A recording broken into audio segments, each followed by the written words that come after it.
رب اعوذ بک من همزات الشیاطین واعوذ بک رب ان یحضرون بسم اللہ الرحمن الرحیم الحمد للہ الذی ہدانا لہذا وما كنا لنہتدی لولا ان ہدانا اللہ لقد جاءت رسل ربنا بالحق والصلاة والسلام علی سید اسلم ما فی الوجود سر اللہ کل موجود نقطۃ دائرۃ الوجود صاحب لواء الحمد والمقام المحمود سید عین المجدد والمصطفى الامجد وابی القاسم محمد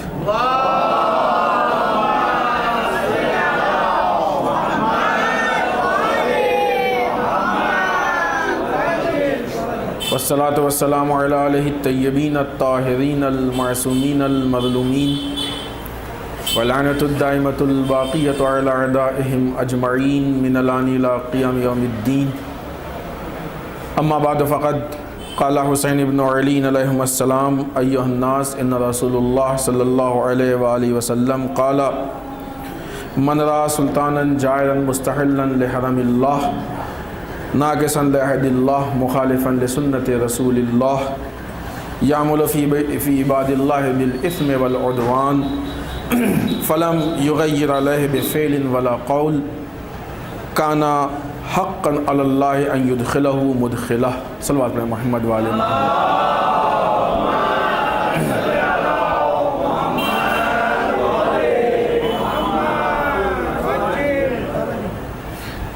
سرکار سید الشہداء امام حسین علیہ السلام نے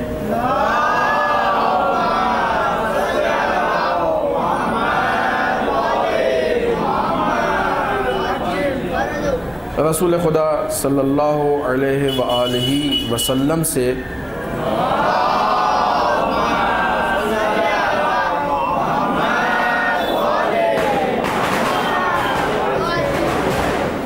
اس بات کو نقل کیا ہے کہ من رأى سلطانا جائرا، جو بھی کسی ایسے ظالم بادشاہ کو دیکھے مستحلا لحرم اللہ کی جو حرم پروردگار کو، حرام خدا کو حلال میں تبدیل کر دے، ناقصا لعہد اللہ عہد پروردگار کو توڑ دے، مخالفا لسنت رسول اللہ سنت رسول کی مخالفت کرے، یعمل فی عباد اللہ بالاثم والعدوان، لوگوں کے درمیان گناہ اور ظلم کے ذریعے سے کام انجام دے، فلم یغیر علیہ بفعل ولا قول، اگر یہ شخص جس نے اس سلطان کو دیکھا ہے یہ اپنے قول یا فعل کے ذریعے اس کی مخالفت نہ کرے، کانا حقا علی اللہ، تو خداوند متعال کو یہ حق حاصل ہے ان یدخلہ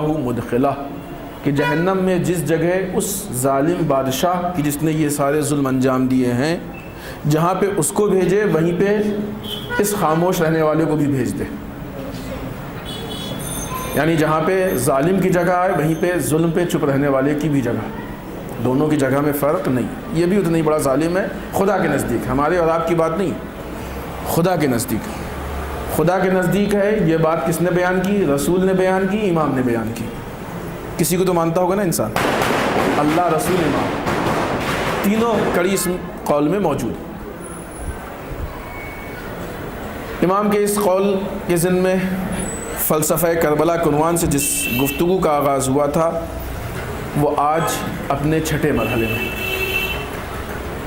ہم نے اس سے پہلے کی گفتگو میں جو معروضات آپ کی خدمت میں عرض کیے ہیں وہ یہ کہ کربلا کا پہلو انفرادی یا فردی اصلاح کی بنسبت اجتماعی یا قومی اصلاح کے لیے زیادہ ہے، کیونکہ مین پرابلم، مین مشکل وہاں پہ۔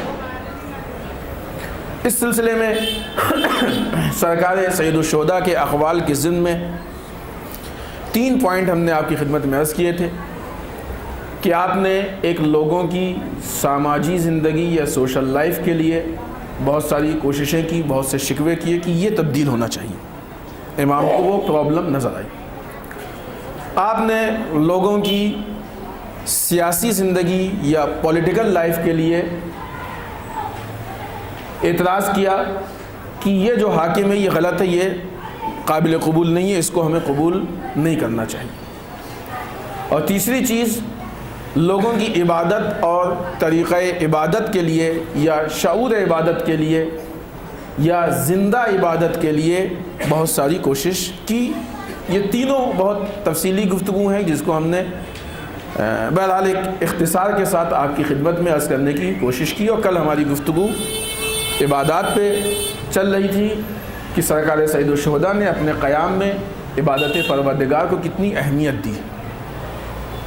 یہ وہ پہلو ہے کہ جو عام طور سے پیش نہیں ہوتا ہے۔ بہت سمپل سا امام کا جملہ ہے، انی احب الصلاۃ، سب کو یاد ہو سکتا ہے۔ خوب اگر نہیں یاد ہو تو اس کا ترجمہ یاد ہو سکتا ہے کہ ہم کو نماز پسند ہے، اور تلاوت کتابیں پروردگار کی تلاوت پسند ہے، وہ کثرت دعائیں، اور کثرت سے دعائیں پسند ہیں۔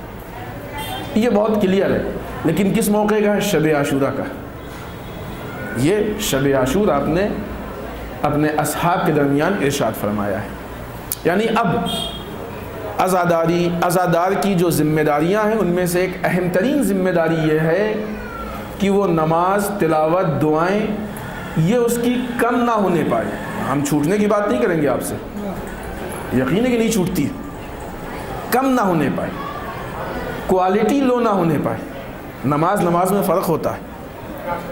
ایک نماز پڑھی جاتی ہے کہ انسان ذوق و شوق سے جاتا ہے، ایک نماز انسان چلا گیا کہ پڑھنی تو ہے ہی، چلو، فرق ہے۔ ایک نماز یہ ہے کہ جہاں پہ نمازی نماز کا انتظار کرتا ہے، ایک نماز ہے جہاں نماز نمازی کا انتظار کرتی ہے۔ اب انتظار کر رہے ہیں بھائی، زوال کا ٹائم کیا ہے؟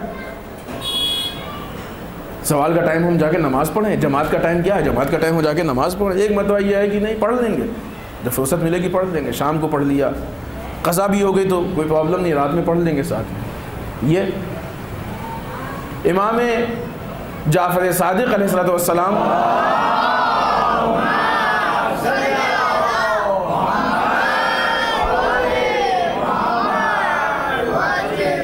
اپنی وصیت میں بہت واضح الفاظ میں اس بات کو لوگوں کے سامنے پیش کرتے ہیں کہ جو شخص نماز کو ہلکا سمجھے گا، پڑھنے اور نہ پڑھنے والے کی بات نہیں ہے، پڑھنے والوں سے خطاب ہے، پڑھ تو رہے ہو لیکن ہلکا مت سمجھنا۔ جو شخص نماز کو ہلکا سمجھے گا اس تک ہماری شفاعت نہیں پہنچے گی۔ ابھی جو شفاعت ہونی ہے اور کس چیز پہ ہونی ہے وہ بات الگ، کتنی شفاعت ہونی ہے وہ الگ ہے۔ جو ہونی ہے اور جس کی امید ہے، ہم لوگ کیا امید ہے؟ کون ہے جو یہ کہہ سکتا ہے کہ ہم کو اپنے اعمال پہ بڑا ناز ہے کہ خدا کتنا بھی عدل سے کام لے گا ہمارے اعمال ہم کو بخش؟ ہے کوئی؟ کس کو اپنے اعمال کی کوالٹی پہ ناز ہے؟ ہم تو عام طور سے اپنے آپ کو شفاعت کے خانے میں ہی ڈھونڈتے ہیں، ہے کہ نہیں؟ یہ ایک مستقل موضوع ہے، شفاعت بھی ہے۔ شفاعت کا مطلب یہ نہیں ہے کہ ائمہ شفاعت کریں گے تو جو دل چاہے کر لو۔ دیکھیں بتا دیا، مزاج بتا دیا شفاعت کا۔ اگر گناہ کر لو شفاعت کرائیں گے تو کہتے ٹھیک ہے، نماز پڑھو نہ پڑھو کرا لیں گے شفاعت۔ نہیں، نماز پڑھو بھی اور ایسی ویسی مت پڑھو۔ ہاں، ایسی نماز پڑھو کہ لوگ کہیں کہ ہمارا نمازی۔ لہٰذا اگر نماز کو ہلکا سمجھو گے تو ہماری شفاعت نہیں پہنچے گی۔ کیا مطلب؟ یعنی یہ نہیں کہ ہاں پڑھ لیں گے، جلدی کیا ہے، جلدی سے گئے سرپٹ نماز پڑھ لی، ابھی وہاں جانا ہے، نماز پڑھنا ہے، ذہن میں 25 ٹینشن۔ ہمیں خود نماز پہ گفتگو نہیں کرنی کیونکہ موضوع نہیں ہے، لیکن چونکہ ان 3 اس میں ہے لہٰذا بات آئی تو کچھ پوائنٹس کہتے چلے۔ ایک ہے، واقعہ نہیں ہے لیکن بہرحال حکایت ٹائپ کا ہے۔ کسی کی چابی کھو گئی تھی، ہاں نہیں معلوم ہم نے یا آپ نے کسی اور سے سنا۔ کسی بابا کے پاس گئے تھے، یہ بابا والا مسئلہ بہت خراب ہے، کہا جاؤ 2 رکعت نماز پڑھ لو مل جائے گی۔ نماز پڑھ ہی رہے تھے کہ یاد آ گیا بیچ میں، کہا تو بہت مجرب نسخہ تھا۔ کہا نہیں، کوئی نسخہ نہیں تھا، نماز میں ساری بھولی سی چیز یاد آتی ہے۔ تو جب انسان کا ذہن ادھر ادھر بھٹکے گا تو یہ ساری بھولی بسری چیزیں نماز میں یاد آ جائیں گی۔ اب یہ نماز وہ معیاری نماز نہیں ہے، کوالٹی والی نماز نہیں۔ ہماری نماز کون سی ہے؟ ہماری نماز وہ ہے کہ جو ایک مرتبہ ہم بارگاہ خداوندی میں کھڑے ہو جائیں تو اگر پیر سے تیر بھی نکال دیا جائے تو ہم کو احساس نہ ہو۔ ہم اس کے ماننے والے، ہم اس کے ماننے والے۔ نماز کی کوالٹی وہاں دیکھیے ہے دونوں میں، دونوں ساری چیزیں، لیکن جو چیز بہت واضح ہے وہ بہت واضح واقعات ہیں۔ کوالٹی وہاں دیکھیے، اور نماز کا وقت اور اہمیت صفین سے لے کے کربلا تک دیکھیے۔ جنگ چل رہی ہے، تیروں کی بارش ہے، لیکن ایک لمحہ بھی تاخیر نہیں ہو رہی ہے، اور ایسے ہی دوسری ساری عبادتیں۔ لہٰذا نماز پڑھنا نہ پڑھنے کی بات ہم آپ سے نہیں کریں گے، ہم آپ سے نماز کی کوالٹی کی بات کریں گے، اور یہاں پہ ہم اپنے جوانوں کو اس بات کا توصیہ کریں گے، تاکید کریں گے کہ جائیں اور امام خمینی کی کتاب فلسفہ نماز کو پڑھیں۔ اگر آپ چاہتے ہیں، ہم نے شروع میں اس بات کو عرض کیا جب ہم نے بتایا تھا کہ یہ فلسفے کا ٹاپک کیوں ہے، اگر آپ کو یاد ہو، اگر آپ چاہتے ہیں کہ آپ کو واقعی نماز میں مزہ آئے، اگر آپ چاہتے ہیں کہ واقعی نماز میں دل لگے، تو آپ فلسفہ نماز پڑھیے، تو آپ کو معلوم ہوگا کہ کیا پڑھ رہے ہیں، کیوں پڑھ رہے ہیں، کیا کر رہے ہیں، کیوں کر رہے ہیں۔ اوورآل ایک بات کہیں ان ساری چیزوں کو دیکھ کے، کیونکہ نماز میں بھی یہ تاثیر پائی جاتی ہے کہ نماز ہمارے اندر قوت بصیرت پیدا کرتی ہے۔ عزاداری کا کام ہی یہی ہے، عزاداری کا بنیادی کام ہے کہ ہمارے اندر بصیرت پیدا کرے۔ یہ جو 3 پوائنٹ ہم نے آپ کے سامنے پیش کیے ہیں کہ سماجی اعتبار سے ہم ایکٹیو ہوں، پولیٹیکل سیاسی اعتبار سے ایکٹیو ہوں، عبادت کے اعتبار سے ایکٹیو ہوں، جب ان ساری چیزوں سے ہم ایکٹیو، یہ عزاداری کیا ہے؟ احتجاج ہے، تبلیغ ہے، پیغام کا پہنچانا ہے۔ جب ہم جلوس لے کے نکلتے ہیں تو لوگ دیکھیں گے کہ یہ حسین والے آ رہے ہیں، یہی تو ہے نا، کسی اور نام سے تو نہیں مشہور ہوتے۔ یہ ہماری غلطی ہے کہ ہم چاہتے ہیں کہ ہم مشہور ہوں کہ فلاں انجمن آ رہی ہے، فلاں شہر والے آ رہے ہیں، نہیں، بس کافی ہے کہ حسین والے آ رہے ہیں، یہ علی والے آ رہے ہیں۔ تو ہم وہاں پہ اپنے آپ کو ایسا پیش کریں کہ لوگ دیکھنے والے جب دیکھیں تو سوچیں کہ جب یہ اتنے اچھے ہیں تو خود حسین کتنا اچھا ہوگا۔ یہ عزاداری کا آؤٹ پٹ ہے، یہ عزاداری کا نتیجہ ہے کہ جو ہم کو اس مقام پہ پہنچائے۔ لہذا کربلا، یہ ہم نے 3 بہت اہم باتیں ہیں جو اس میں سے عرض کی، ورنہ آپ دیکھیں کہ سرکار سید الشہداء کے اقوال، امام حسین علیہ السلام ہم سے کیا چاہتے ہیں کہ ہم کس راستے پہ، کس فیلڈ میں آگے بڑھیں، کون سی چیزیں ہیں جو ہمارے درمیان مضبوط ہونی چاہیے۔ کہیں ایسا تو نہیں کہ امام حسین جو چاہ رہے ہیں مضبوط کرنا وہ کمزور ہوتا ہو خدا نخواستہ، اور جو امام حسین کمزور کرنا چاہ رہے ہوں وہ مضبوط ہوتا ہو۔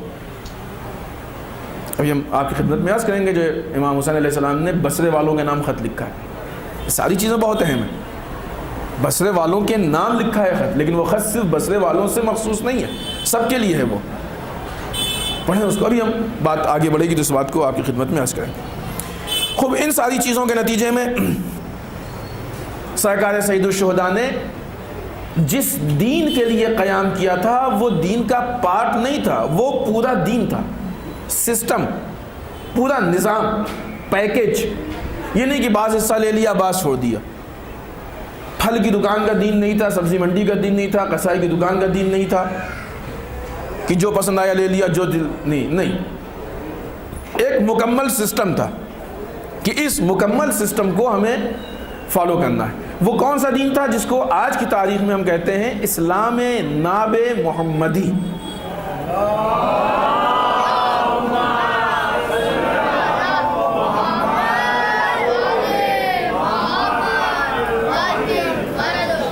یعنی خالص اسلام۔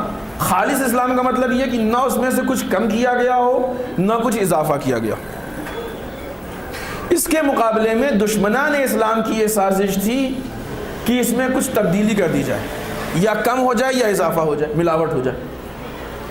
در واقع یہ ایک لڑائی تھی جو چل رہی تھی۔ یہ رسول کے زمانے میں کوشش تھی جو اتنی کامیاب نہیں ہو پائی، اور رسول کی آنکھ بند ہوتے ہی اس کوشش کو بہت زیادہ پرون کیا گیا، بہت زیادہ سامنے لایا گیا۔ اس کوشش کی بنیاد پہ کافی چیزیں اسلام سے ہٹائی گئیں اور کافی چیزیں اسلام میں ایڈ کی گئیں، اور اتنی بڑی تبدیلی ہو گئی اور اتنے بڑے معیار پہ اس کو مضبوط کر دیا گیا کہ جب امام علی کی حکومت آئی تو امام علی ہر چیز کو واپس اپنی جگہ پہ نہیں لا پائے۔ یہ تاریخ کی حقیقت ہے۔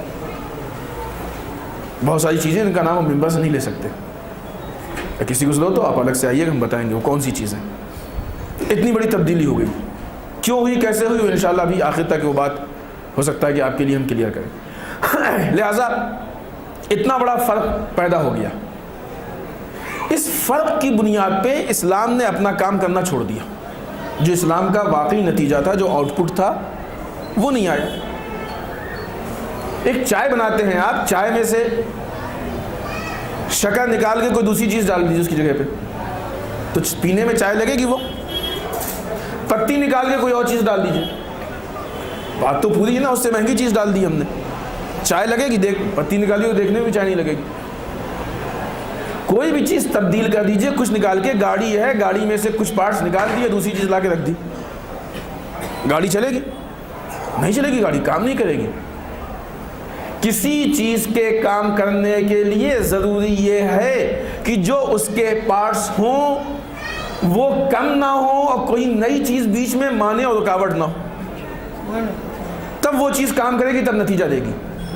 ورنہ اگر یہ نہ ہو تو کوئی چیز کام نہیں کرے گی. دنیا میں جتنی چیزیں, یہ مائک ہے, بول رہا ہے, آواز کو کوئی ایک چیز میں چھوٹی چھوٹی نکال دیجئے, تار کو کھولیے, بیچ میں ایک پلاسٹک کا ٹکڑا رکھ کے لگا دیجئے, کام کرے گا؟ نہیں کرے گا. کچھ کم کیا آپ نے, اضافہ ہی تو کیا. ہم نے کچھ کم تھوڑی کیا, تھوڑا اضافہ ہی تو کیا. کہاں اضافہ کیا ہے, لیکن آپ کے اس اضافے نے اس کے کام کو ختم کر دیا ہے کہ نہیں ہے؟ ہر فیلڈ میں ایسے ہی. ذرا سا بھی کوئی چیز بڑھ جائے یا گھٹ جائے وہ اثر انداز ہوتی ہے. سیم یہی حال دین کا ہے. بعض اوقات لوگ کہتے ہیں کہ نہیں, کوئی کم تھوڑی کر رہے ہیں, 2 ذکر زیادہ ہی تو پڑھا ہے. کس نے آپ سے کہا تھا 2 ذکر زیادہ پڑھنے کے لیے؟ یہ دشمن کی سازشوں میں سے اہم ترین سازش ہے. آج اسلام کے بعض حصے کبھی برٹش سے, لندن سے آتے ہیں, کبھی امریکہ سے آتے ہیں. آپ کو معلوم ہے کہ امریکہ میں پورا حوزے کے معیار کی ایک انسٹیٹیوٹ ہے کہ جو اسلام پڑھاتی ہے, اور لوگ پڑھتے ہیں اسلام وہاں پہ جا کے. کیوں؟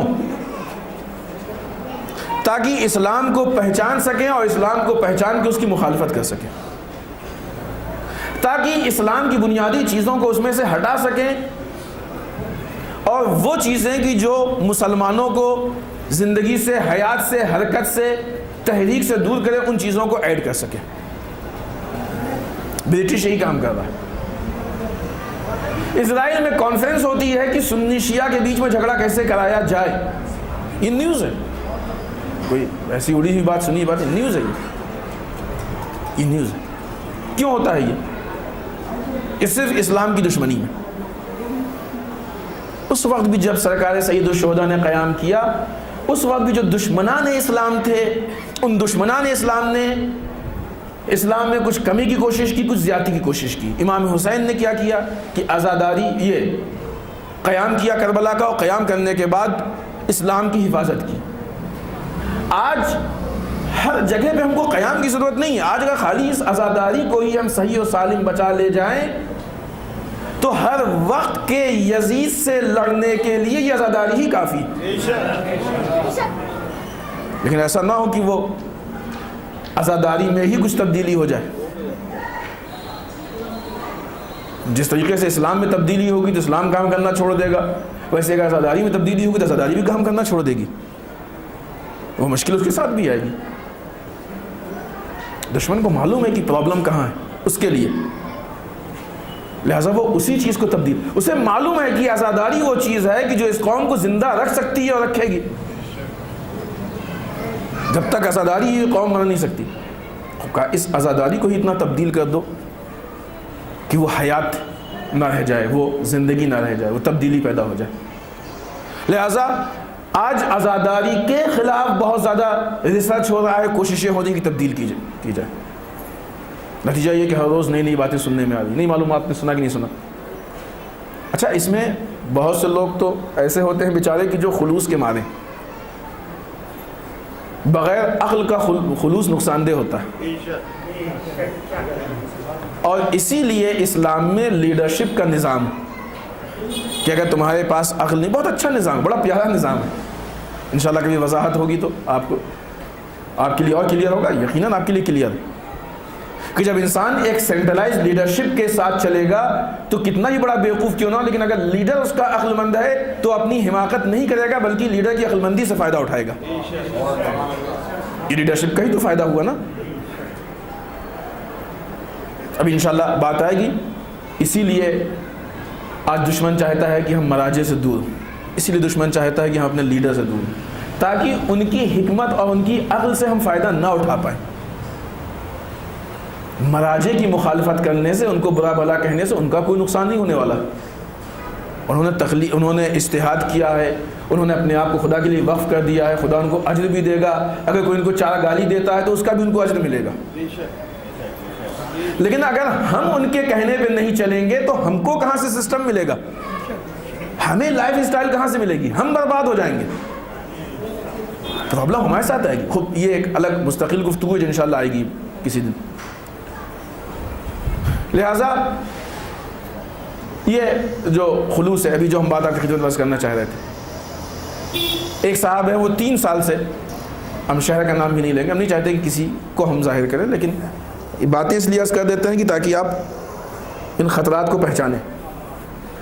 3 سال سے وہ ممبر سے اس بات کو کہہ رہے ہیں کہ 10 دن ایام اعزاء میں مستحبات چھوڑ دو.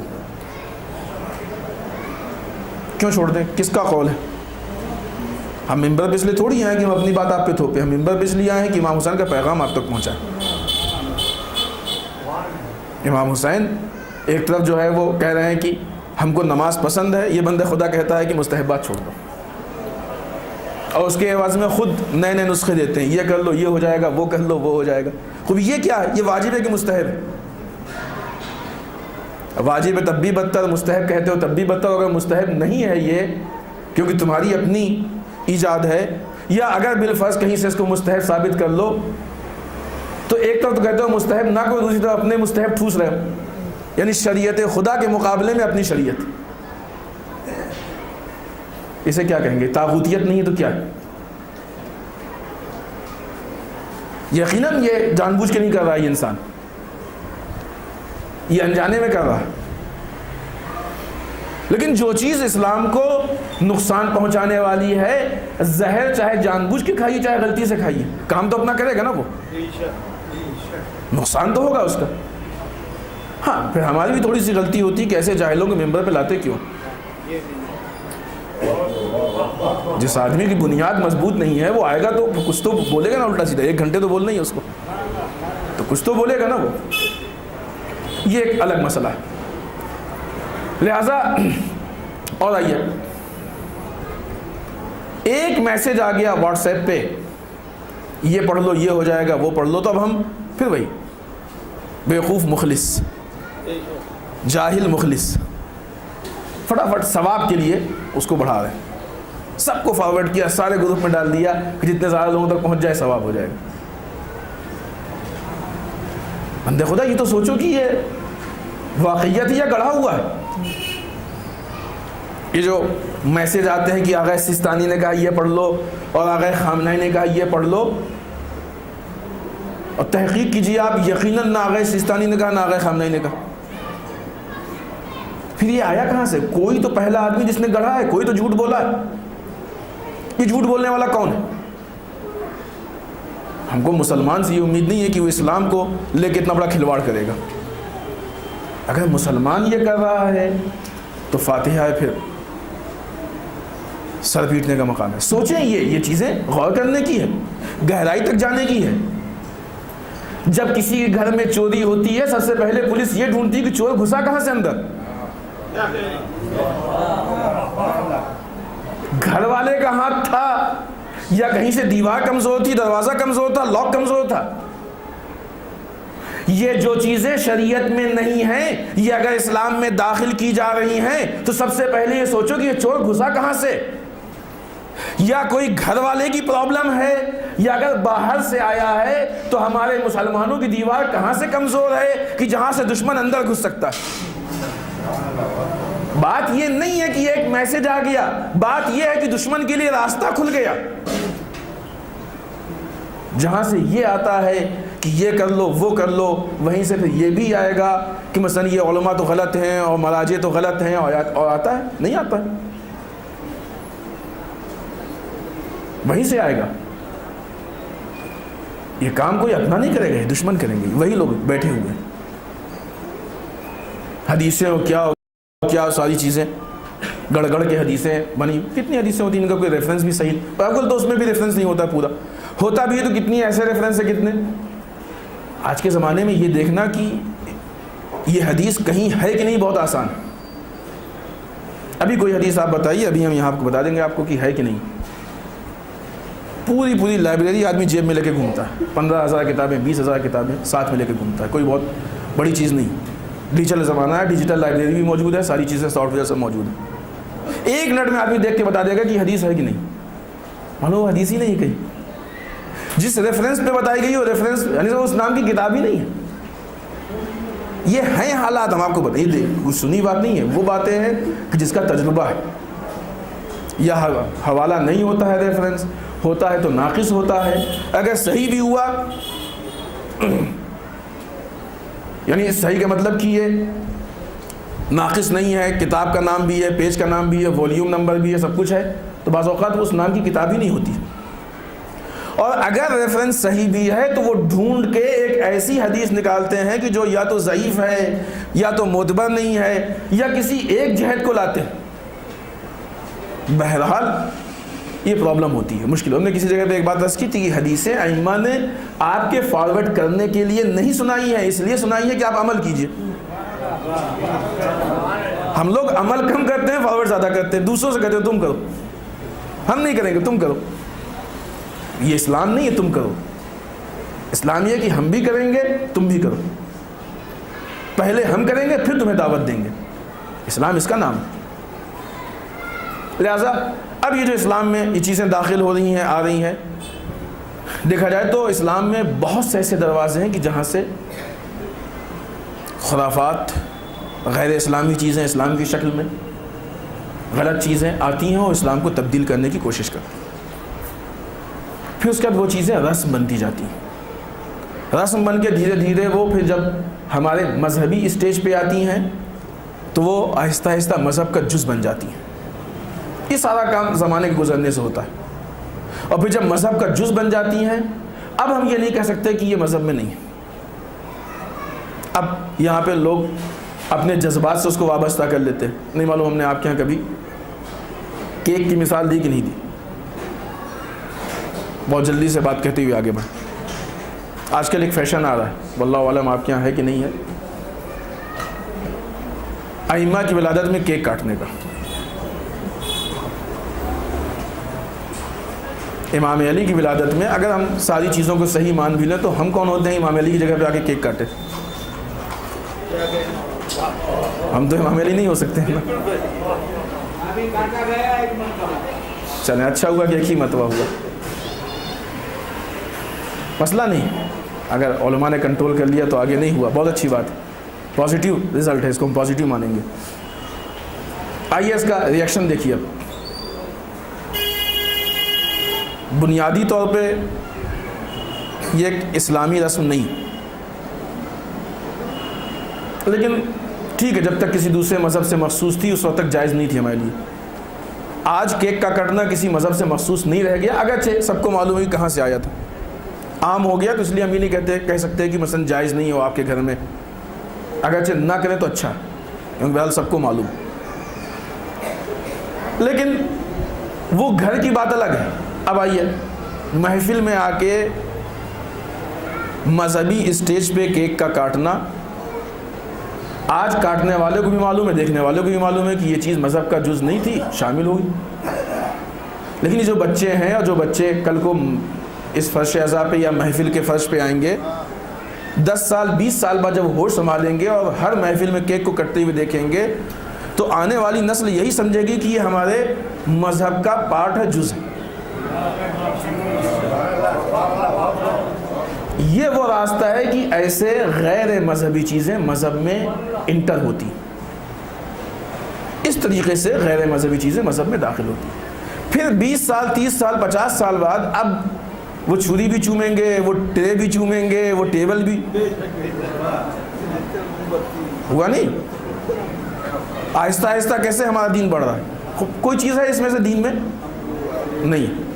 لیکن یہ ساری چیزیں دین بن گئی. اب یہاں پہ جب بات لمٹ سے آگے بڑھے گی اور کوئی عالم دین آ کے کہے گا کہ یہ غلط ہے, کیا کر رہے ہو, یہ دین میں نہیں ہے, تم کیسے کہہ رہے ہو, ہمارے باپ دادا نے کیا, ہمیشہ سے ہوتا آیا. پھر کچھ سرپھرے اٹھیں گے اور جا کے حدیثوں کو ڈھونڈ کے لائیں گے اور کہیں گے کہ فلاں امام کی روایت ہے, کیک کاٹو. ایسا ہوتا ہے کہ نہیں ہوتا ہے؟ پھر اگر بات اور بڑی اور مرجع نے کہہ دیا نہیں جائز نہیں ہے, بند ہونا چاہیے, تو یہ جذبات اتنے مضبوط ہوتے ہیں کہ رسومات کو نہیں چھوڑیں گے چاہے مرجع کو غلط کہہ دیں. ان چیزوں کو تو نہیں کہہ سکتے ہم کہ جو جگہ لے چکی ہیں, ہم نے یہ مثال دے دی. لہذا دین وہ ہے کہ جس کی بنیاد رسول نے ڈالی ہے, دین وہ ہے کہ جس کو ائمہ نے ہم تک پہنچایا. رسول کی وفات سے کربلا کے قیام تک 50 سال میں نہ جانے کتنے خرافات اور رسومات اسلام میں شامل ہو چکے تھے اور کتنے احکام اسلام سے نکل چکے تھے. یہ فیگر اتنا زیادہ ہو گیا تھا کہ امام حسین کو قیام کرنا پڑا. اس سے بچنے کے لیے امام حسین کو علی اکبر کو قربان کرنا پڑا, شہید کرنا پڑا. اس سے بچنے کے لیے قاسم کو قربان کرنا پڑا. یہ چھوٹا مسئلہ نہیں ہے, سوچنے کی چیز ہے. ان 50 سالوں میں اتنا بڑا فرق پیدا ہو گیا تھا اسلام میں, اس لیے کہ جب ایک چیز انٹر ہوتی ہے تو بہت ساری چیزیں باہر نکل جاتی ہیں. اب یہ کیک کی جب مصروفیات آئے گی تو بہت ہم و غم, پھر کیک ایسا ہونا چاہیے, ڈیزائن ایسی ہو, سائز ایسا ہو, وزن ایسا ہو, اس جگہ پہ رکھیں, اس کے لیے اسٹیج ایسا ہو. ائمہ کی ولادت اس لیے منائی جاتی ہے شہادت کہ ہم ائمہ کی سیرت سے کچھ حاصل کریں. لیکن ہم لوازمات میں اتنا مشغول ہو جاتے ہیں کہ اصل موضوع آنے ہی نہیں پاتا بیچ میں. نیاز میں ہم یہ نہیں کہتے کہ غلط ہے نیاز, لیکن وہ جتنا اس کے لیے وقت دینا چاہیے اتنا ہی وقت دینا. امام سے زیادہ نیاز کو وقت نہ دینا. نیاز کے لیے, فرش کے لیے, ڈیکوریشن کے لیے, کیک کے لیے, ان سب میں اتنا مصروف ہو گئے کہ اصل امام کو اور امام کی سیرت جاننے کے لیے وقت ہی نہیں بچا. ہوتا ہے کہ نہیں ہوتا ہے؟ نتیجہ کیا ہوگا؟ جو ہمارے پاس ان پٹ کا راستہ تھا, جو انٹری کا راستہ تھا, وہ بند ہو گیا. اس کے عوض میں رسومات داخل ہو گئے. اور جب رسومات داخل ہوئی, خدا کو معلوم ہے کہ ہماری کیا کیپیسٹی ہے. ہماری کیپیسٹی کے حساب سے اس نے قانون بنایا ہے, شریعت بنائی ہے. اب جب نئی چیز کو داخل کریں گے تو کوئی پرانی چیز باہر نکل جائے گی, کسی کو نکلنا پڑے گا. جیسے ہوا ہمارے پاس پروگرام میں, ہم لوازمات اور سائڈ کی چیزوں میں اتنا مصروف ہوتے ہیں کہ یہ حقیقی چیز نکل جاتی ہے. آج انصاف سے آپ بات کیجئے امام حسین علیہ السلام کی زندگی کے اور قیام کے.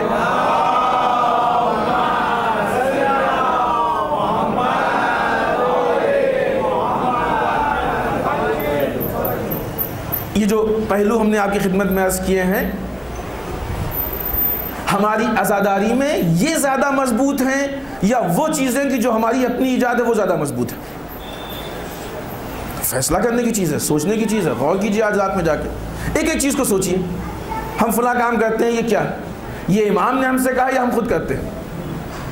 ایک ایک چیز کو خود نہایت اطمینان سے, عقل سے, بغیر کسی جذبات کے, بہت ہی سوچ سمجھ کے ٹھنڈے دماغ سے سوچے ایک ایک چیز کے لیے. اس لیے کہ جو امام نے کہا ہے اگر اس پہ عمل نہیں ہوگا تو فلسفہ کربلا ختم ہو کے رہ جائے گا. ہماری رسومات سے کربلا نہیں زندہ ہونے والا ہے. کربلا امام کے احکام کی اطاعت سے زندہ ہونے والی چیز کا نام ہے. اب آئیے جس خط کا ہم نے آپ سے وعدہ کیا تھا, امام نے بصرے والوں کو خط لکھا. امام جب قیام کیا آپ نے تو مختلف جگہوں پہ اپنے افراد کو بھیجا, اور بھیجنے کے بعد خط بھیجا, ان کو دعوت دی. کوفے بھیجا اپنے سفیر کو, بصرے بھیجا, مختلف جگہوں پہ بھیجا. ان خطوط کو پڑھیں, یہ امام کا پیغام ہے. معنی بصرے والوں کو خط بھیجا کیا لکھتے ہیں امام کہ ہم اپنے اس سفیر کو تمہاری طرف بھیج رہے ہیں اس خط کے ساتھ، اور ہم تم کو اللہ کی کتاب اور سنت رسول کی طرف دعوت دیتے ہیں. ادعوکم الی کتاب اللہ و سنت نبی صلی اللہ علیہ وآلہ.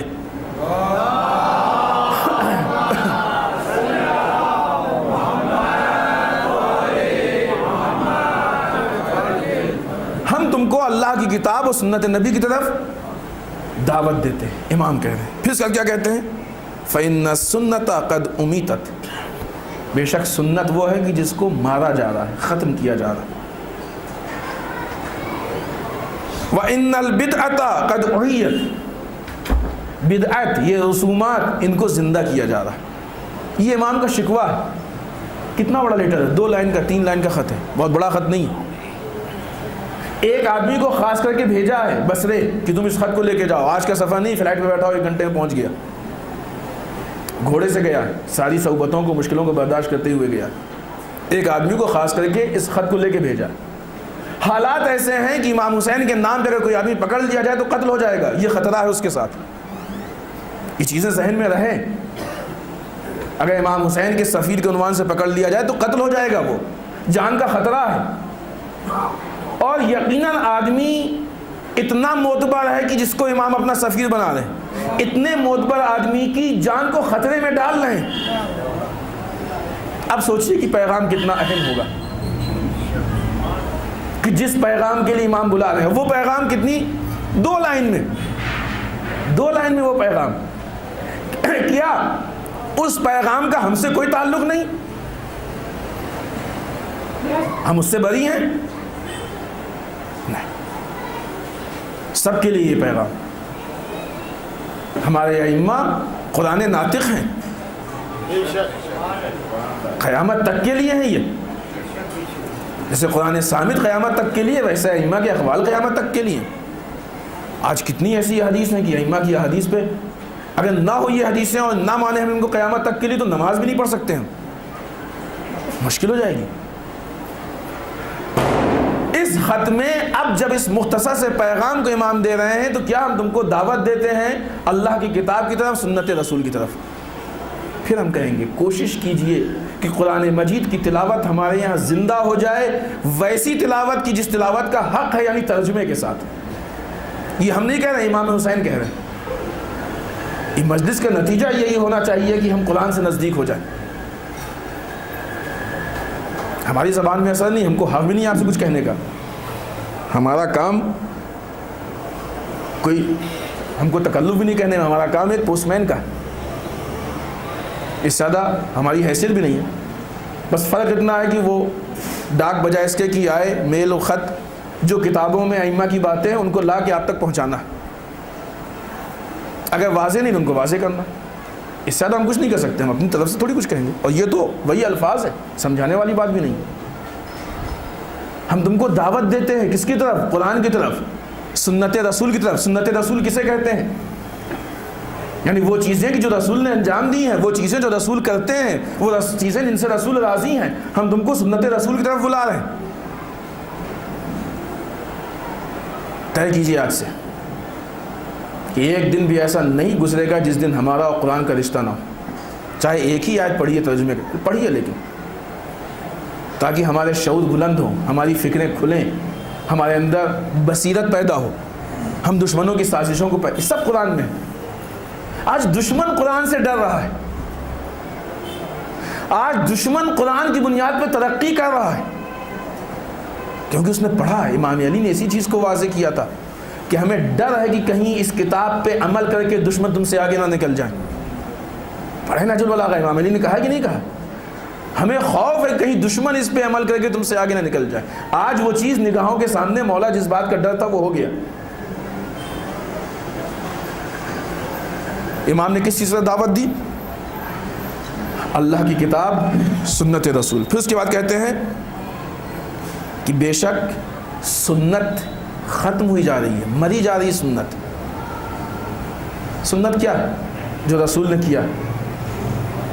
سوچئے گا کہ آیا جو ہم کرتے ہیں سب رسول نے کیا ہے، ائمہ نے کیا ہے؟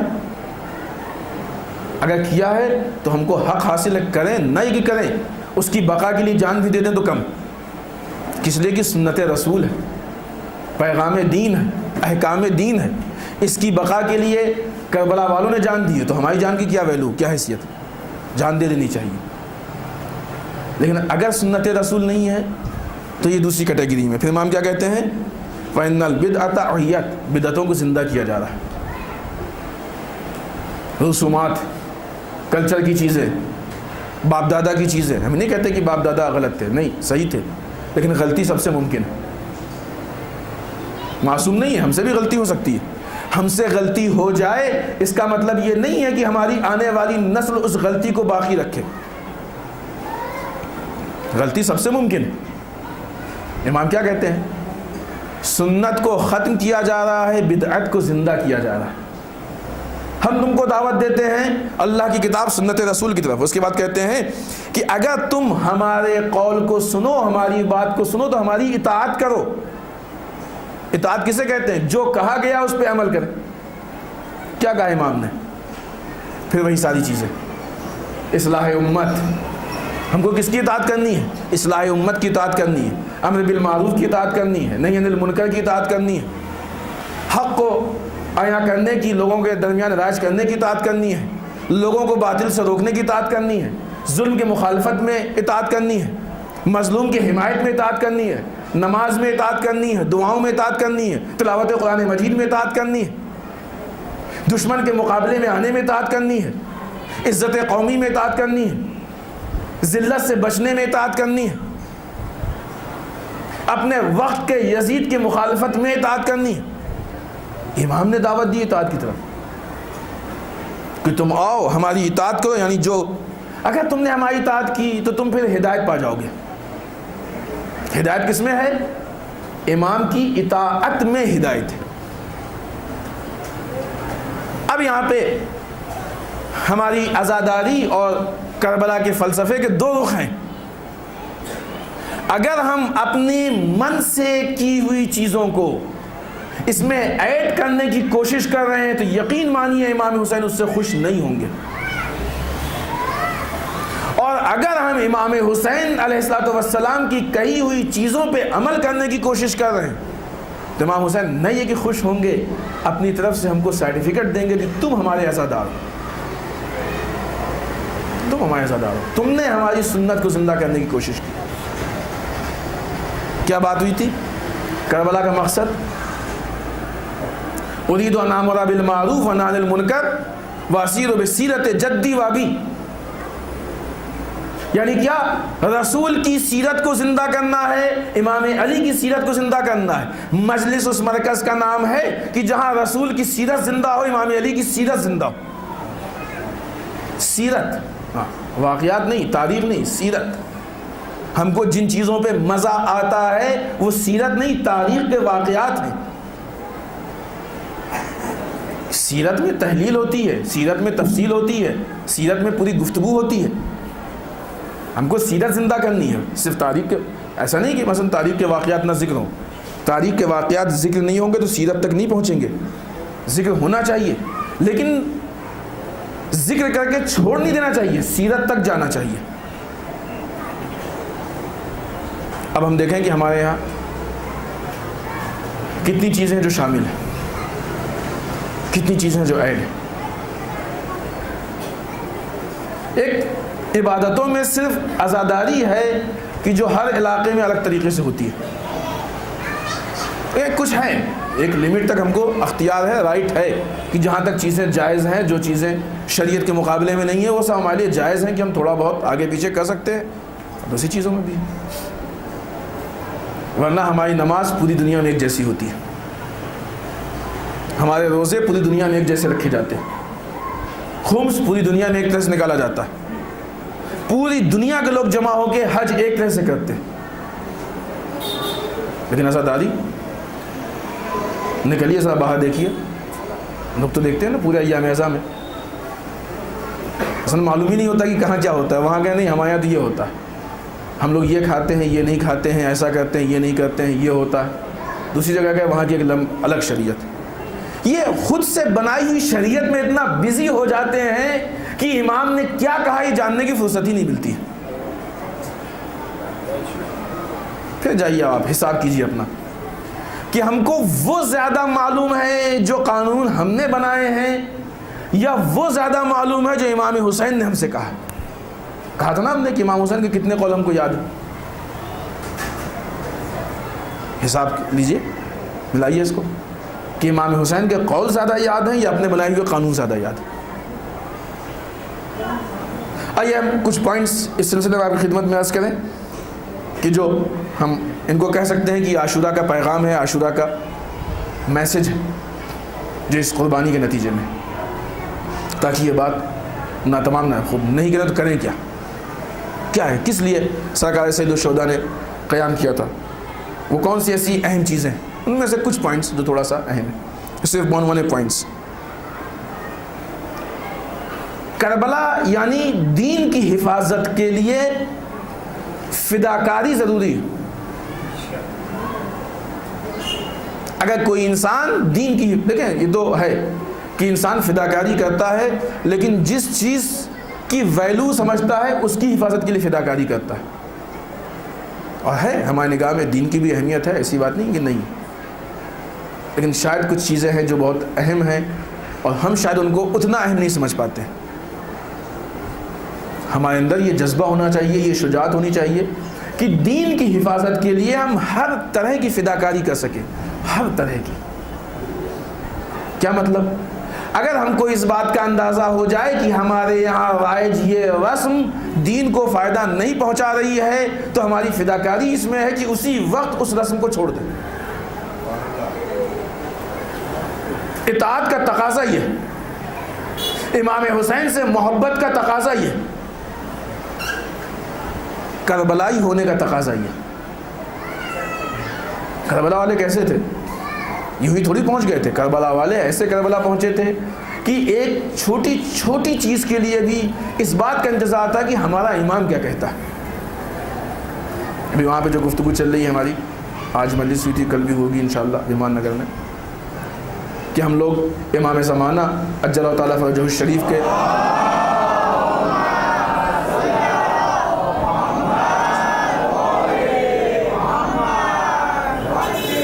انتظار میں ہیں, امام کا انتظار کر رہے ہیں.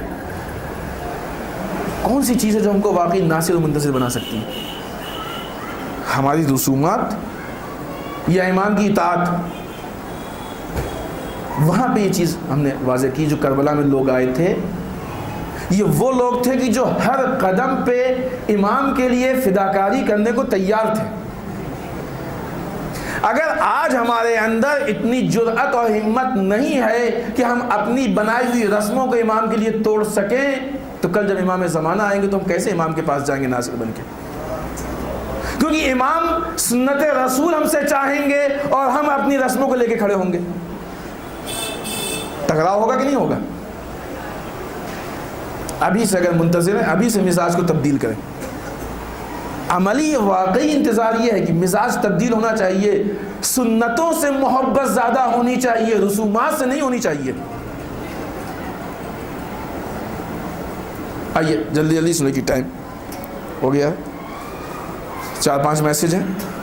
دوسری چیز, قرآن کے راستے میں ہر چیز سے گزرا جانا چاہیے. ہر چیز گزارنے کا مطلب کیا ہے؟ قرآن کے لیے سب کچھ قربان کرنے کو تیار. عظیم ترین کتاب ہے قرآن, کائنات کی سب سے بڑی کتاب ہے, سب سے پرفیکٹ سسٹم ہے قرآن. عظمت قرآن کو پہچانیں.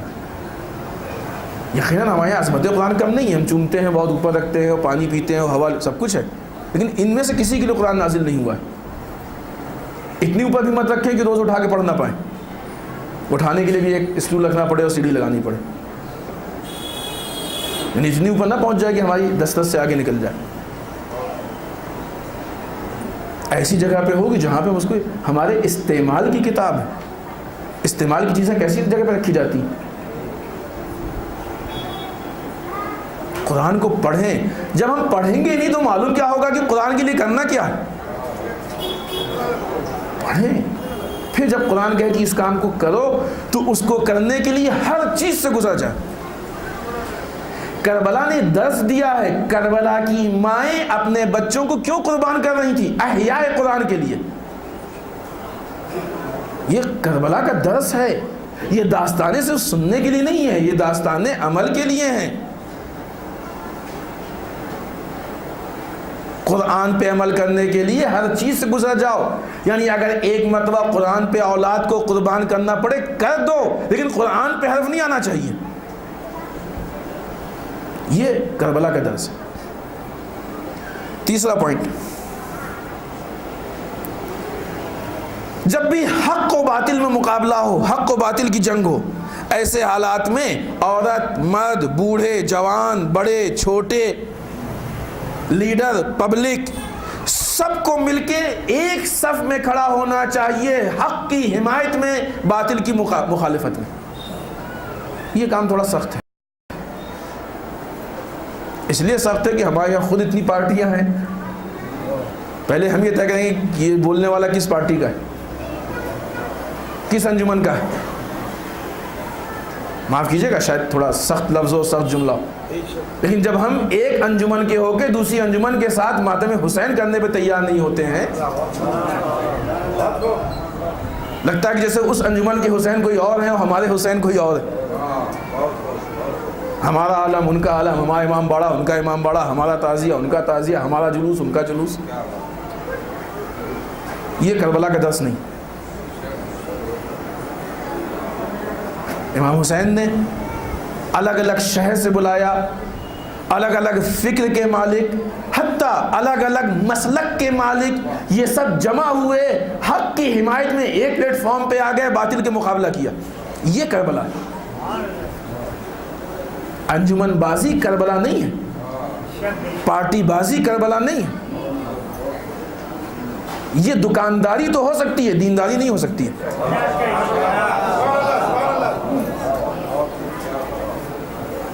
کربلا حق کی حمایت, معیار ہمارا حق ہے. اب جو بھی حق کی حمایت میں آئے گا اس کا سپورٹ, اس کے ساتھ رہنا, یہ ہماری شرعی ذمہ داری ہے, بھلے ہی چاہے وہ دوسری انجمن سے ہو, دوسرے محلے سے ہو, دوسرے شہر سے ہو, دوسرے ملک سے ہو.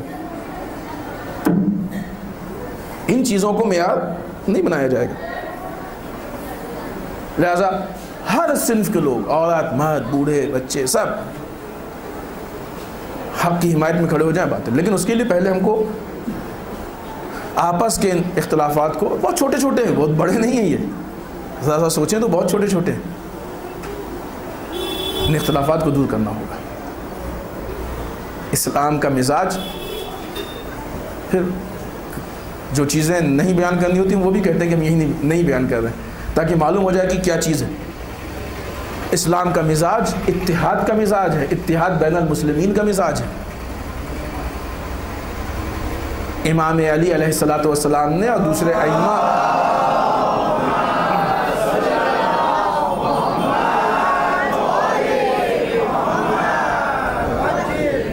علیہ الصلوۃ والسلام نے, بہت عجیب بات ہے لیکن غور کیجیے گا, جذبات سے مت سنیے گا, ان ائمہ نے اپنے زمانے میں شیعہ سنی مسجدیں الگ نہیں ہونے دی.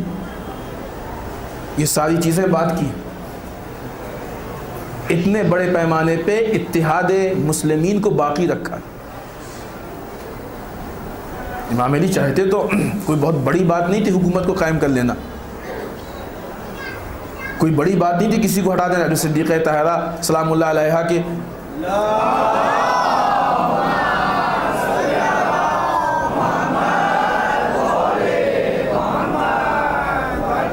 قبر کو کھودنے کے لیے کچھ لوگ آئے تھے, تو امام نے ایک شخص کو پکڑ کے زمین میں پٹک دیا تھا. ساری بڑی بڑی شخصیتیں وہاں موجود تھیں, کسی کی ہمت نہیں تھی کہ کہہ دیتا کہ علی کیا کر رہا ہو یہ اتنے بڑے آدمی کو. تو خوب ایسے ہی تخت خلافت سے بھی پٹک سکتے تھے, دوسری جگہوں پہ بھی کر سکتے تھے, لیکن نہیں کیا. وہاں پہ خود حکومت کو لینا علی کے لیے بہت بڑی چیز نہیں تھی, لیکن علی اس حکومت کو نہیں چاہتے تھے کہ جو مسلمانوں کے درمیان پارٹی بازی کو کر دے.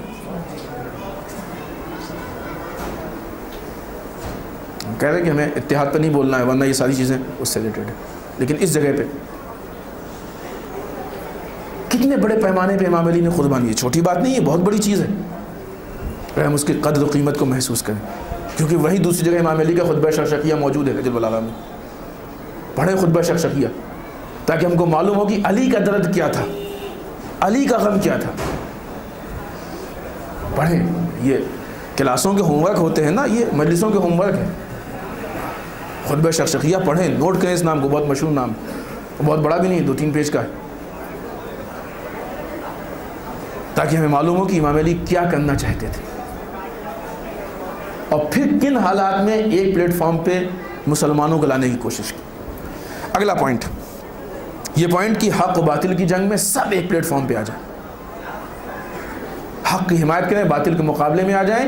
چونکہ ہم ایک پلیٹ فارم پہ نہیں ہیں، اس لیے آج باطل مضبوط ہوتا جا رہا ہے. آج جو ہمارے اوپر اتنے مسائل آ رہے ہیں، اتنی مصیبتیں آ رہی ہیں، تو واقعی پالیسی ہے باطل کی کہ ان کو آپس میں ٹکرا دو، لڑا دو، ان کو آپس میں لڑا کے کمزور کر دو. جب یہ کمزور ہوں گے تو باطل خود بخود مضبوط ہو جائے گا. 2 پالیسی ہے نا، ایک تو یہ کہ جب 2 لائن ہے، آپ کو اپنی لائن کو بڑی دکھانا ہے، تو ایک تو یہ کہ اپنی لائن کو اور بڑی کر دیجئے، دوسری نہیں، دوسرے کی لائن کو چھوٹی کر دیجئے. باطل کی پالیسی دوسرے کی لائن کو چھوٹی کرنا ہے، دوسروں کی طاقتوں کو کم کرنا ہے، تو ہماری خود بخود بڑھ جائے گی، اگرچہ وہ اپنی طاقت کو بڑھانے کی بھی کوشش کر رہے ہیں. لیکن ظاہر اس بات ان کے پاس حق نہیں ہے، وہ کبھی بھی ہم سے بڑھ کے نہیں دکھ سکتے، وہ کبھی بھی زمانے کو اپنی حقانیت نہیں ثابت کر سکتے. لہذا تفرقہ اور یہ ساری چیزیں خود موضوع میں نہیں، لیکن بعنوان پوائنٹ صرف آپ کی خدمت میں عرض کرنا تھا. چوتھی چیز،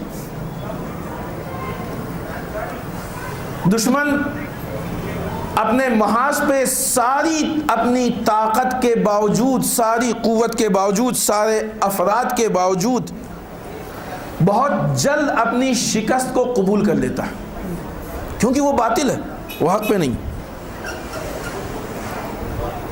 مثال نے اسی کربلا سے،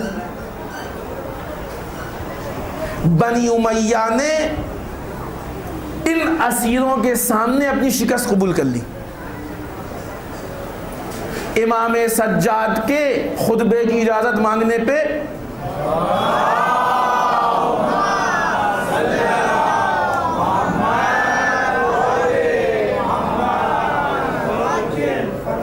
یزید کا اجازت نہ دینا یا نہ دینے کے لیے کوشش کرنا، یہ اس بات کی دلیل ہے کہ یزید نے شکست مان لی. کتنے ایسے گفتگو ہے کہ جب جناب زینب سے گفتگو کی یزید نے، اگرچہ اس لائق نہیں تھا کہ ثانیہ زہرا گفتگو کرے، لیکن حق کی حمایت کے لیے اور حق کے بقا کے لیے کرنا پڑا بی بی کو یہ کام. کتنے ایسے مواقع ہیں کہ جہاں پہ یزید کو چپ ہونا پڑا، ذلیل ہونا پڑا. کس کے سامنے؟ ایک وہ خاتون کی جو خود یزید کی اسیری میں. یزید کون؟ بظاہر دشمن، حاکم، یہ وہ. یہ درس ہے ہمارے لیے کہ تم یہ مت دیکھو کہ کتنا بڑا پاور ہے، یہ دیکھو حق پہ ہے کہ نہیں ہے. یہ مت سوچو کہ آج اسرائیل سے پوری دنیا ڈر رہی ہے، یہ دیکھو کہ اسرائیل حق پہ ہے کہ نہیں ہے.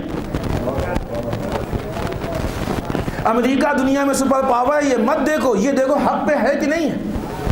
تم حق پہ ہو کے تنہا بھی ہو تو بھاری پڑو گے، وہ باطل پہ ہو کے حکومت بھی ہے تو وہ ہلکے پڑ جائیں گے، کمزور پڑ جائیں گے. مثال دی ہم نے، شاید آپ ہی کے پیچھے مثال دی ہے. جس اسرائیل سے پوری دنیا ڈرتی ہے، حزب اللہ نے اس کو اس کی اوقات دکھا دی. کیا کہا حسن نصر اللہ نے؟ اسرائیل مکڑی کے جالے سے زیادہ کمزور ہے. کہا کہ نہیں کہا؟ جائیے قرآن میں ڈھونڈیے گا کہ قرآن نے مکڑی کے جالے کو کیا کہا. سوزن کبوت میں جائیے ڈھونڈیے گا. کیوں کہا؟ یہ وہی تو اسرائیل ہے کہ جس کو پوری دنیا سپر پاور مانتی ہے، لوگ ڈرتے ہیں اس کے نام سے، بڑی بڑی حکومتیں تھر تھراتی ہیں. آج کتنے ایسے بیوقوف ممالک ہیں کہ جو اپنے ملک کے حفاظتی نظام کو اسرائیل کے حوالے کیے ہوئے ہیں، ہے کہ نہیں؟ اس کو ایک عالم دین پیغام کربلا پہ عمل کرنے والا امام حسین کا واقعی عزادار، اور یہ جرأت صرف اسی میں ہو سکتی ہے. وہ کہتا ہے کہ یہ مکڑی کے جالے سے زیادہ کمزور ہے. کیونکہ اس کو معلوم ہے کہ ہم حق پہ ہیں، ہم اس راستے پہ ہیں جو ولایت کا راستہ ہے۔ معلوم یہ ہوا کہ انسان کی طاقت نہ اسلحوں میں ہے، نہ حکومت میں ہے، نہ مال و دولت میں ہے، نہ اقتدار میں ہے۔ انسان کی طاقت اگر ہے تو صرف اور صرف حقانیت میں ہے، اگر طاقت ہے تو صرف اور صرف نظام ولایت میں۔ یہ ایک دم کلیئر چیز ہے اور یہ ہر جگہ نظر آئی، بدر، احد، خیبر، خندق، ہر جگہ نظر آئی، کربلا، صفین، جہاں بھی دیکھیے۔ احد اور صفین کے وہ پہلو مت دیکھیے جہاں نگیٹو چیزیں ہوئی ہیں، اس کے پیچھے بھی ایک دلیل ہے۔ وہ دیکھیے کہ احد میں پہلے مسلمان اس حق کی بنیاد پہ جیتا ہے، اگر بعد میں دشمن حاوی ہوا ہے تو صرف اس لیے کہ ہم نے لیڈرشپ کو فالو نہیں کیا تھا، نقص تھا ہمارا۔ صفین میں مشکل اس لیے پیش آئی ہے کہ ہمارے افراد کے پاس بصیرت نہیں تھی، حق و باطل کو پہچاننے کی دھوکے میں آنے والے تھے ہم، اور دھوکے میں آ گئے۔ وہ پہلو دیکھیے۔ اگلا پوائنٹ، بہت تیزی سے وقت بڑھ رہا ہے، آخری 5واں پوائنٹ، دین کے دفاع کے لیے سب سے زیادہ بصیرت کی ضرورت ہے۔ بصیرت کسے کہتے ہیں؟ بصیرت بہت سارے معنی ہے، بصیرت بہت تفصیلی چیز ہے، ہم اپنے وہ آسان لفظوں میں تاکہ ہمارے چھوٹے بھائی بھی سمجھ جائیں۔ بصیرت اس نگاہ کو کہتے ہیں کہ جو چھپے ہوئے حق کو بھی پہچان لے، چھپے ہوئے باطل کو بھی پہچان لے۔ صاحبان بصیرت نے صفین کے میدان میں پہچان لیا تھا کہ یہ جزدان میں جو قرآن بلند کیے گئے ہیں اس کا مقصد قرآن نہیں ہے، اس کا مقصد علی کی مخالفت ہے۔ یہ بصیرت ہے، اور جن کے پاس بصیرت نہیں تھی ان کا ہم قرآن کے مقابلے میں کیسے جائیں گے؟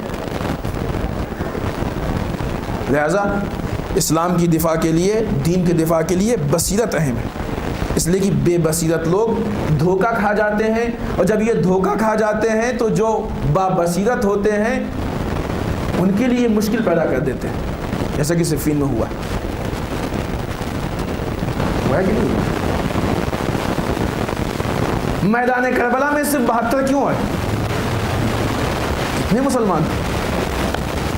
صرف 72 کیوں آئے؟ اس میں سے بہت سے ایسے ہیں کہ جو امام کی عظمتوں کو نہیں پہچانتے ہیں، ٹھیک ہے، بہت سے ایسے ہیں کہ جن کا اتنا علم نہیں ہے، اتنی معرفت نہیں، لیکن بہت سے ایسے ہیں جو پہچانتے ہیں۔ اس سے پہلے امام کے ساتھ، امام علی کے ساتھ دوسری جنگوں میں لڑ چکے، لیکن آج نہیں۔ ان کے پیچھے ریزن ہے، علل و اسباب ہیں، ان میں سے بہت سارے صرف اس لیے آئے کہ ان کے پاس بصیرت نہیں تھی، ورنہ قاضی شرح کا وہ فتویٰ کہ نعوذ باللہ امام حسین واجب القتل ہیں، اس فتوے کو کیوں ایکسیپٹ کیا گیا؟ رسول کی امام حسین علیہ السلام کی شان میں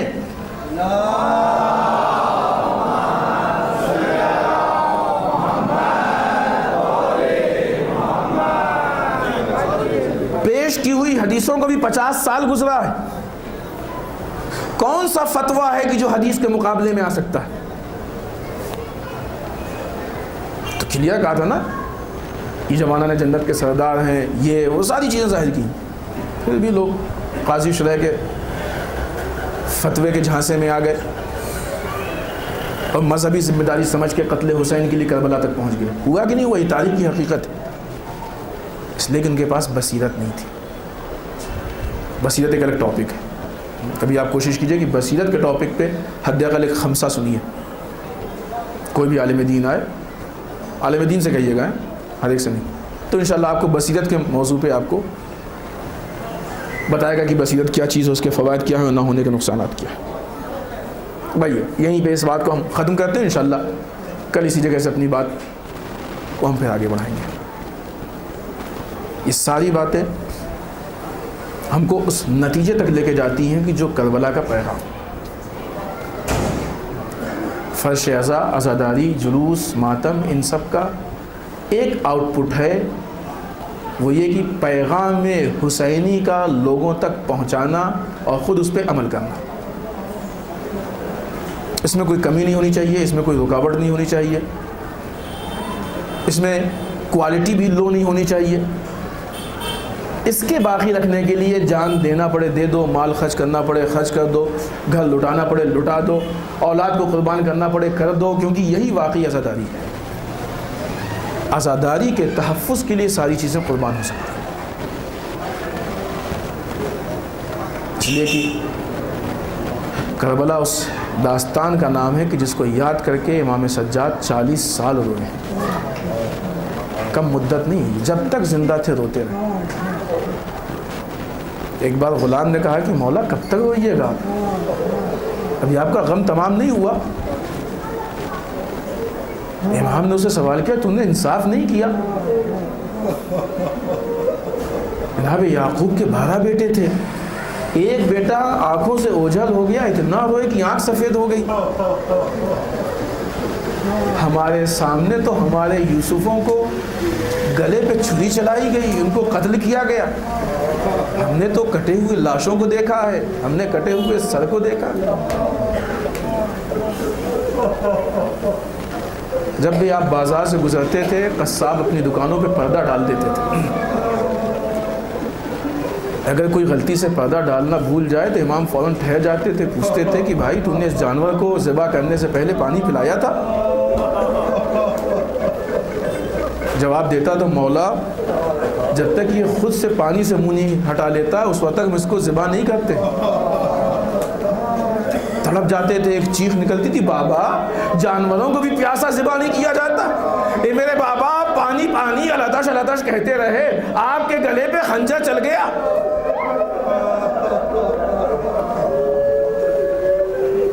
کسی نے پوچھا کہ مولا سب سے زیادہ مصیبت آپ پہ کہاں ڈھائی گئی؟ شام شام شام۔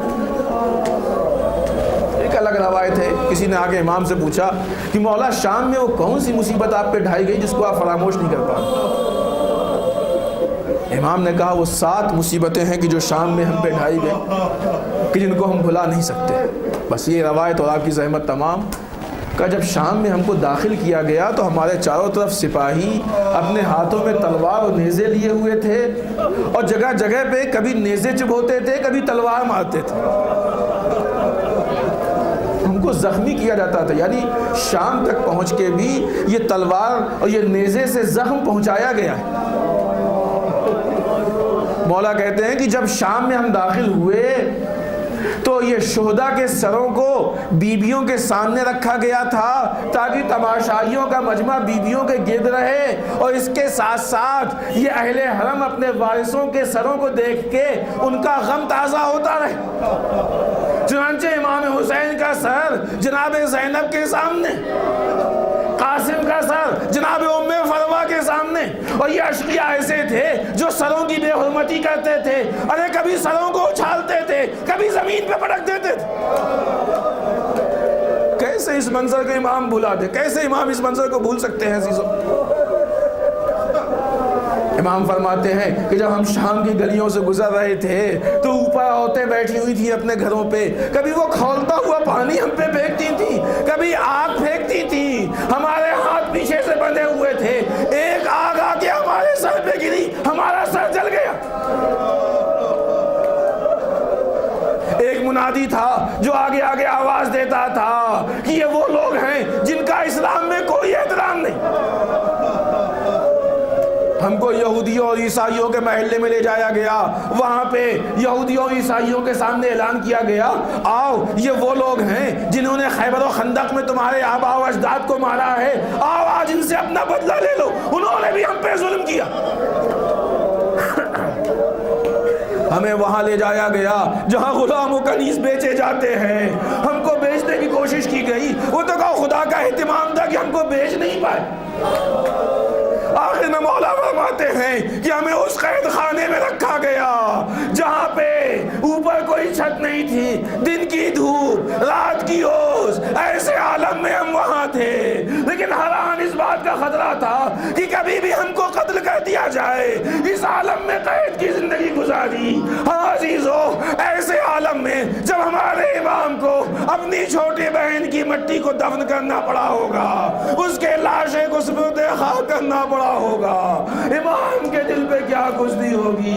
کیا ان مصائب و آلام کے بعد کیا یہ مصیبت بھی بچی تھی؟ انا للہ و انا الیہ راجعون۔ رضا بقضاہی و تسلیم الہی بحق الزہرا و ابیہا و بعلہا و بنیہا۔ پالنے والے ہماری اس مختصر سی عبادت کو قبول فرما، پالنے والے ہم سب کو اعمال صالحہ کی توفیق عنایت فرما، بار اللہ اعمال قبیحہ سے محفوظ رکھ، بار اللہ ہمارے گناہوں کو بخش دے، پالنے والے ہمارے مرحومین کو بخش دے، پالنے والے اسلام و مسلمین کی حفاظت فرما، بار اللہ دشمنان اسلام کو نیست و نابود کر دے، بار اللہ جو پریشان حال ان کی پریشانیوں کو دور فرما، بار اللہ جو لاولد ان کو اولاد صالح عنایت فرما، پالنے والے ہمارے علماء کا سایہ ہمارے سروں پہ باقی رکھ، بار اللہ رہبر و مراجع کو طول عمر عنایت فرما، بار اللہ ہمارے امام کے ظہور میں تعجیل فرما، ہمیں ان کے اعوان و انصار میں شریک ہونے کی توفیق عنایت فرما۔ ربنا تقبل منا انک انت السمیع العلیم۔ گزارش کی گئی ہے کہ مومنین و مومنات کے جائز حوائج کے پورے ہونے کے لیے اما یوجی پڑھا جائے۔ آئیے ہم مل کے 5 مرتبہ اس ذکر اور اس آیت شریفہ کی تلاوت کرتے ہیں۔ بسم اللہ الرحمن الرحیم، امن یجیب المضطر اذا دعاہ ویکشف السوء، امن یجیب المضطر اذا دعاہ ویکشف السوء، امن یجیب